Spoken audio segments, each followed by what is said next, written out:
Hello বন্ধুরা, আসসালামু আলাইকুম। আশা করি সবাই ভালো আছেন। আজকের ভিডিওতে আমরা আলোচনা করব ফেঁসে গেল রাতুল, পুলিশের হাতে তুলে দিল অনিক মেঘলা, গরিব ঘরে রাজপুত্র ৪৪। আজকের এই কল্পিত এক্সপ্লেইন পর্বে দেখা যাবে নাটকের সবচেয়ে চমকপ্রদ মুহূর্ত। এতদিন ধরে নিজের অপরাধ লুকিয়ে রাখা রাতুল অবশেষে ধরা পড়ে যায়। অনিক ও মেঘলার বুদ্ধি এবং পুলিশের সফল অভিযানে সত্য সামনে চলে আসে।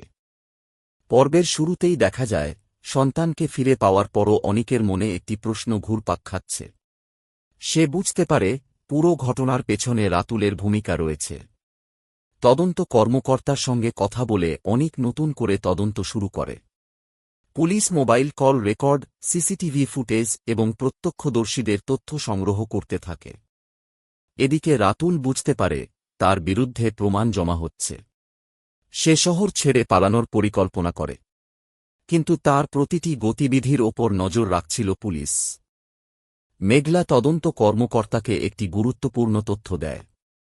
সেই তথ্যের ভিত্তিতে পুলিশ রাতুলের লুকিয়ে থাকার জায়গা শনাক্ত করে।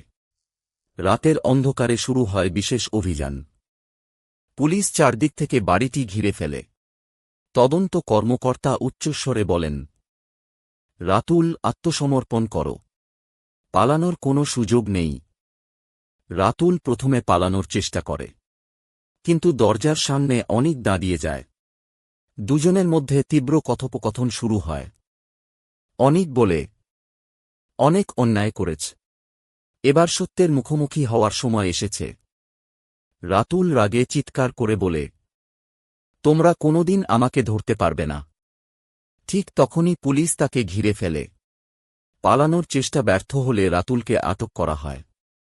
হাতকড়া পরানোর সময় সে নিজের নির্দোষ হওয়ার দাবি করলেও একের পর এক প্রমাণের সামনে তার সব কথা মিথ্যা প্রমাণিত হয়।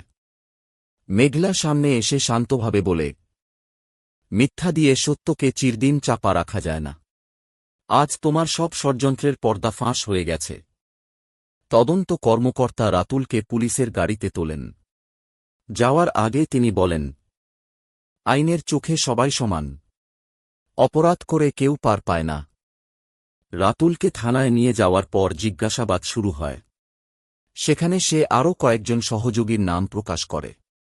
তদন্ত কর্মকর্তা জানান, খুব শিগগিরই তাদের বিরুদ্ধেও অভিযান চালানো হবে। অন্যদিকে অনিক ও মেঘলা বাড়িতে ফিরে স্বস্তির নিঃশ্বাস ফেলে। পরিবারের সবাই মনে করে, অবশেষে ন্যায়বিচারের পথ খুলে গেছে। মেঘলা আবেগঘন কণ্ঠে বলে, আজ মনে হচ্ছে আমাদের জীবনের সবচেয়ে বড় বোঝা নেমে গেছে। অনিক উত্তর দেয়, সত্যের পথে থাকলে শেষ পর্যন্ত জয় আমাদেরই হবে। কিন্তু ঠিক তখনই তদন্ত কর্মকর্তার কাছে একটি নতুন ফোন কল আসে। তিনি জানতে পারেন, রাতুলের পেছনে আরও একজন প্রভাবশালী ব্যক্তি রয়েছে, যে এখনও ধরা পড়েনি। পর্বের শেষ দৃশ্যে দেখা যায়, এক রহস্যময় ব্যক্তি অন্ধকার ঘরে বসে ফোনে বলছে, রাতুল ধরা পড়েছে, কিন্তু আসল খেলা এখনও শুরু হয়নি। এবার এমন কিছু হবে, যা কেউ কল্পনাও করতে পারবে না। এই রহস্যময় সমাপ্তির মধ্য দিয়েই শেষ হয় গরিব ঘরে রাজপুত্র ৪৪-এর আজকের কল্পিত এক্সপ্লেইন পর্ব। ভিডিওটি ভালো লাগলে অবশ্যই একটি লাইক দিন, বন্ধুদের সঙ্গে শেয়ার করুন এবং গরিব ঘরে রাজপুত্র এর নিয়মিত রিভিউ, এক্সপ্লেইন ও নতুন আপডেট পেতে আমাদের চ্যানেলটি সাবস্ক্রাইব করে পাশে থাকা বেল আইকনটি অন করে রাখুন।